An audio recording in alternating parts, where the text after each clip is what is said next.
Hi, I'm Sean, I'm Rhonda. and we're excited to be with you today. We want to talk about our nonverbal cues in our marriage relationship, how we differ in how we see those things. Male and female were wired differently in their brains, and this affects the way we interpret or don't interpret our nonverbals. So, in the area of nonverbal cues, the men typically overlook them. He has less circuitry for analyzing facial expressions and gestures. He tends to notice sound focus, however, and direction. A husband needs to be aware of his own nonverbal gestures since his wife is likely to be very sensitive to them. He also needs to increase his attention to interpreting his wife's nonverbal gestures. The woman, on the other hand, doesn't overlook. As a matter of fact, she analyzes nonverbals. Her brain is wired for her to do this. It is not a bad thing, it is the way she's created.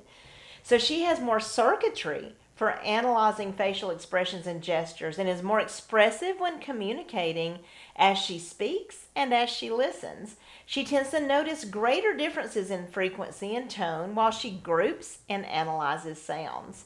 A wife needs to be careful, though, not to overanalyze her husband's tones of voice to read things into what he says that he didn't intend. Wow. You know, how many times have you husbands heard your wife say, "What does that look mean?" And you didn't even know you had a look. But, you know, that's the way God wired our wives is she can see those little things, maybe a little wrinkle in your forehead or a little raised eyebrow or something you may not have been aware, and she's reading into what's going on. What are you thinking?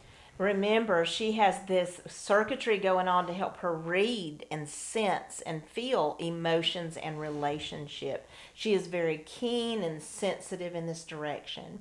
So a man can appreciate that his nonverbals, his facial expressions especially, have more meaning for her. So if she talks about a tone of voice or the way he did or didn't look at her, it's a big deal for her. And if her husband minimizes that because it's not a big deal to him, it therefore shouldn't be a big deal to you.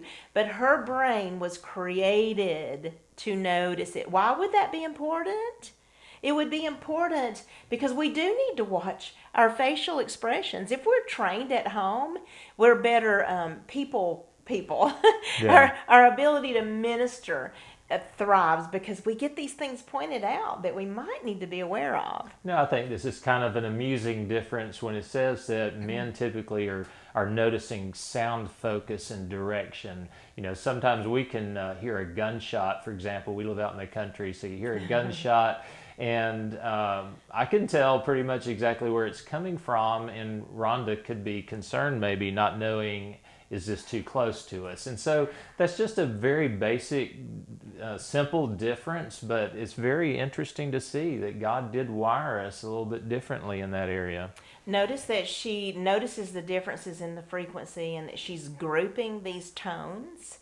And so, if there are tones that have a negative feel for her, and her Yeah, husband enters these tones that have negative meaning for a female, yeah, because we minister to enough couples to realize there's a lot of things that men and women believe are unique to just their spouse. yeah, When in fact, what is really amazing is it's unique to men, yeah, it's unique to women. right. And it's like when we realize our spouse is not unusual or odd, as a matter of fact, wouldn't matter which man she's married to or which husband, uh, which woman he's married to, that there would still be these feminine or masculine things going on in the picture. You know, if we can just accept our spouse unconditionally and not think that, you know, there's something wrong with you, but Yeah. maybe God wired you this way.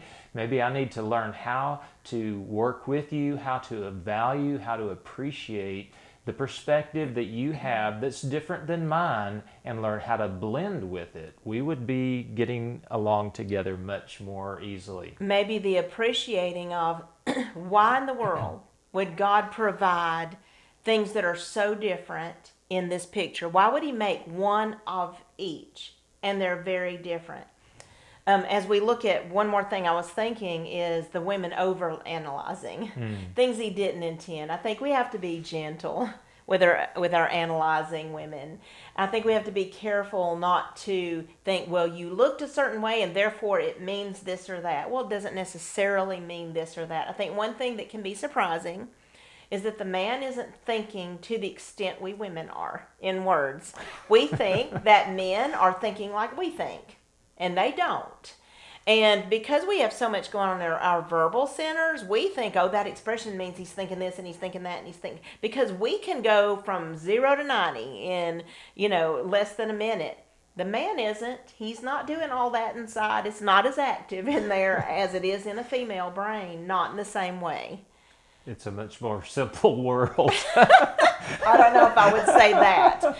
Maybe in the verbal direction, but there's a lot of other things going on. So, you can learn to value your spouse and value the difference that's there, because, many times we are clashing over those differences. So if we learn how to value what's different from us and see that and see how we can blend together, that will make a much happier union for you.